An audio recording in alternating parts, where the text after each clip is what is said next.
So from the beginning of the game, you got a couple resources. This is most important. This is your water source. Every once in a while, there's a drought. When there's a drought, the water recedes and it cuts you off to food and water, which sucks. You start off with a handful of little beavers. You got to get wood.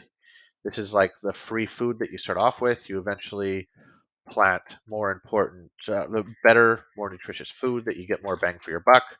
You learn to plant trees, and then you got to get a system going where you can upgrade your trees to where are we? Upgrade our trees to planks, upgrade our planks to gears so we can build a more complicated machinery. We can, and then you once you get gears and planks, you can build levees, floodgates here that can cut off the water supply. So when there's a drought, you still have some water down here. You can even farm the riverbed floor here. And the more of this water source you can cut off, the more of this is going to be green all year round. The more food and lumber you can create, the bigger projects that you can get. And eventually you want to expand farther enough that you got your floodgate all the way down here so that even if there's a drought, you have water everywhere. And I specifically expanded in this direction because this is the most accessible metal, which is kind of part of the meta. Getting metal is a huge upgrade. It allows you to uh, specifically get these gravity batteries where you can have them next to a ledge, and the further up they are, the more energy they can store. You place them next to your windmills, and it's just like all your saved energy that you don't spend goes into these batteries. So when you have a whole bunch of machines running, they your beavers are usually in the daytime working. You can choose how many hours a day they're working. I personally go with 12. Anyhow, when they're sleeping, the batteries are recharging, assuming there's wind and the windmills are going. And yeah, you eventually want to get this metal source here, and you can see what's going on. We got this mountain here. I From the start, I really wanted to take advantage of this. I saw this as like a nice large ledge where I would eventually create my power supply. 3, 2, 1. So here we are. This is my current file. And so we started off here, and these are science stations, and we get a whole bunch of water storage and food storage. We get all these, there's no wind right now, so these machines aren't on because they don't have those gravity batteries I spoke about. We're in the middle of a drought, so you can see like the water doesn't, the water source isn't actually creating any water right now, but it doesn't matter because you can see I've got it levied off here, and then this is like a different level of water. I'm farming the riverbed floor, and then I've got this levied off here, and then I created a whole community over the riverbed here so that I could just like take advantage of this for farmland, take advantage of this to grow more trees. And then at one point I levied this off here and here. And then after I was finished creating this part, I dropped this levee, let the water come in here, built a community on top of here, have more machines. Again, these are only operational when there's wind. And then this was levied off until I built this building here. Once I built that building here, I levied off this, and then I was kind of drought proof. I have potatoes and food. I just have like infinite food I built here. This was a pretty early priority as soon as I got this levied off. This was a priority as soon as I got, sorry, all this food production. This is where it gets a mess. You can maybe remember that small little mountain that was here. Well, I built a stairway to heaven, and I finished mining all that metal and the scrap metal. goes into the smelter, gets changed into metal blocks. Apologies. And then up here, these are those gravity batteries I told you from. The higher up they are, the more energy they can store. So here, we can turn the game on. This is for fun. This builds robots. This builds robot body parts. I was real. This took me hours to figure out. I knew you could do it, but I didn't like go and cheat and see exactly how. But you use these little pieces to connect the power. And I found a way, and this was really painful, and I was so terrified I was doing it wrong, and I had to tear all this apart. Because, like, you can see, this is like block by block by block. Like, this represents one block. I had to build like I had to kill probably 50 or 100,000 trees. It takes 9 days to grow a tree, and one tree gets 2 logs. I probably had to kill so many trees to get a power source all the way down here, so I could have another one of these assembly stations. They can build the robot limbs.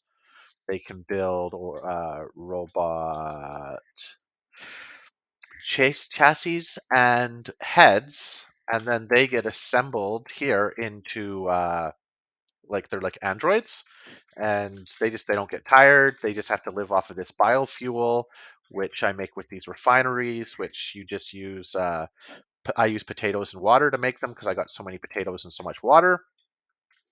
And so yeah, I created this huge power station. I had all these smaller windmills. This goes down like the drop off point. That's 7 blocks, I think. 7 blocks down that can fall, as well as here. I had to build this layer first, and then I built around this whole thing so that I could build this just so I could store more energy. And then this came later because I wanted to get more energy storage here, and I wanted to get some windmills in here. And your beavers can only go so far from the district's main building. That's this building here. So like they couldn't go all the way into here and build, so I had to build this whole crazy stupid thing up here. Like I don't want to know how many trees that was, just so that the beavers could reach here and build here. And then once they built here, I figured, oh well, I guess we can add this stuff here. And then I gave the beavers some science buildings and a house, and just gave them a water source and food source and a little bit of entertainment to be close to. And then once that was done, I was like, well, I need more machines. So I extended my power source down here. This already existed at the time. This didn't. That's when I built these. We have an explosive factory and we have paper mills. You just need paper to turn to explosives. And yeah, I've been blowing all of this stuff up here. I can show you what it looks like. It's just like poof poof. It's it's terraforming.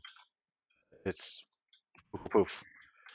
It's just yeah, bending the land to your will. What's going on here? Needs power to operate. Funny, I thought you had tons of it. Oh, I can see what I've done wrong here. See, I haven't actually connected this to a power source. We can do power.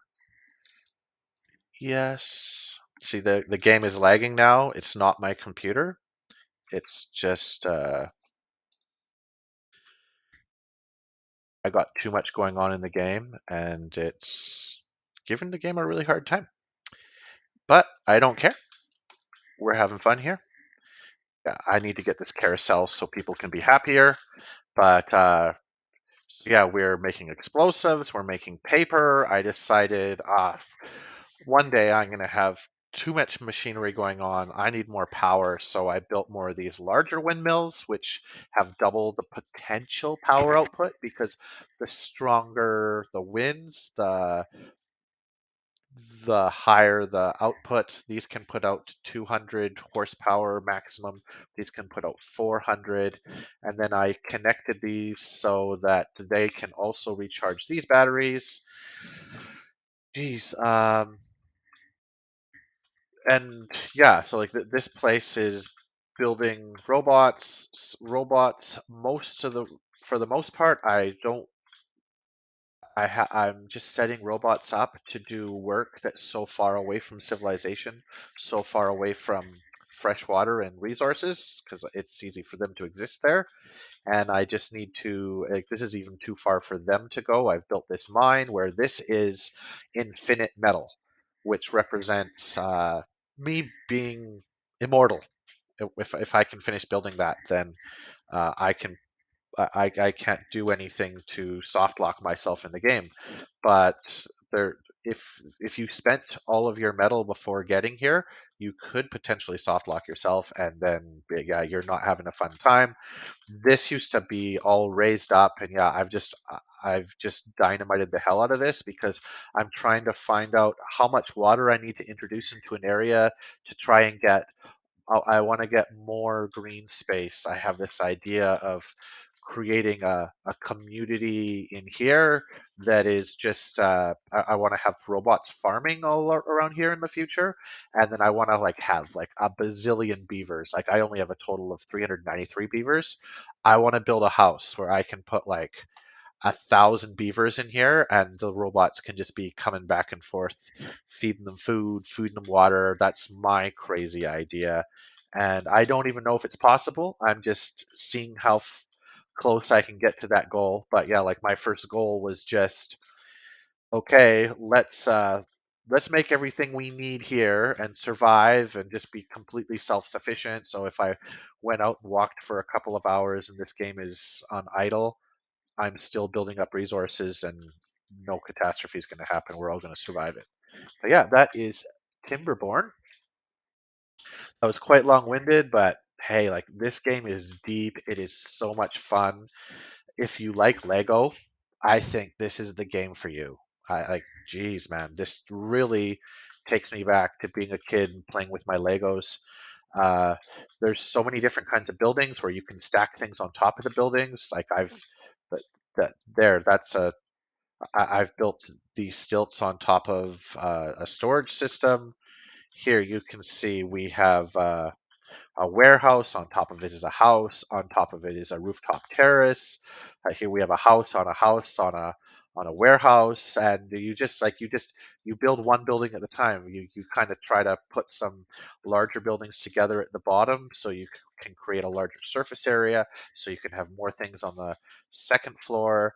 You you build you put these platforms up so there's a path your stairs can follow, so your beavers have access. You want to give them so much more access so that you want to create shortcuts to everywhere so that it simplifies their logistics of going from A to B, so they spend less time hauling things. And yeah, like this game is just endless fun.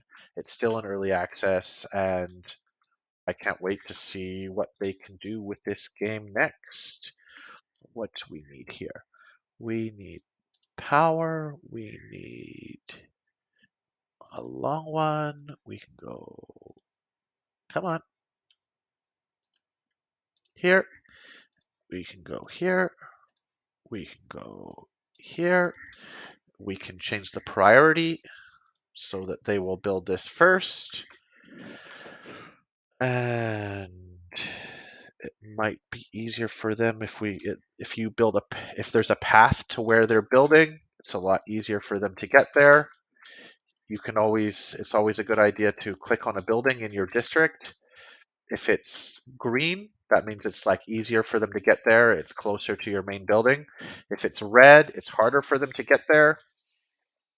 So we're going to make it a lot easier. That's what we're going to do here. We're going to go here and here and here and here and here and here and here and here and oh no, that's wrong. Oh, what am I doing? Delete. Delete. Stairs. Stairs. Now, these this gate means this separates two districts. They won't let me build this here? Oh, they will. Why will they let me build that?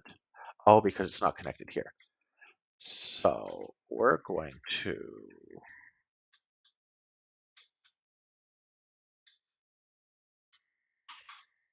there we go. And we can just priority this big.